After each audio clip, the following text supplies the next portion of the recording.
all morning long about this beautiful reading tree outside of the Montrose Library. And here is the chainsaw artist behind this work of art. This is Al Moander. He's from Montrose here. And you use this tiny little chainsaw to do all of this? This allows me, it's called a dime blade actually, and it allows me to do a lot of detail work that I can't do with a conventional chainsaw. And we're looking at this log over here that came from that 100-year-old tree that was actually a part of the reading tree. It is going to look like this Indian head that I have in my hand here. How do you decide, though, what's going to be made from these tree limbs? I have to have a general guideline or a decision made on, okay, I'm going to make an Indian head out of this, and then start to carve accordingly, taking off blocks of wood and eventually getting down to where I'm working with more detail. Well, it's amazing to see something like this come out of just a tree limb, a regular tree limb this morning. This is Mary Sue Chatfield. She's a volunteer here in Montrose.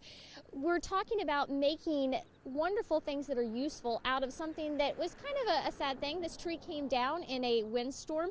You made this beautiful reading tree. We're still sculpting things. What else is being made out of this tree? Well, we've needed a way to share this history of Montrose with the ordinary person. So we had a local woodworker, Dennis Jansen, make these beautiful wooden bowls out of the branches and the logs of the tree. So these have been available to people of Montrose, and they now can own their own piece of Montrose history, as well as driving past the library all the time.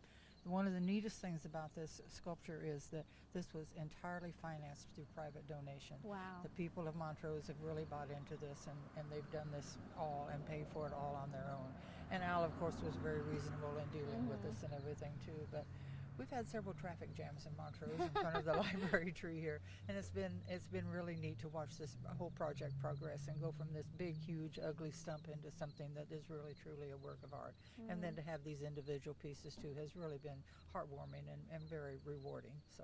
Well, as you can see, a community coming together around what used to be a monument to history here in the city of Montrose.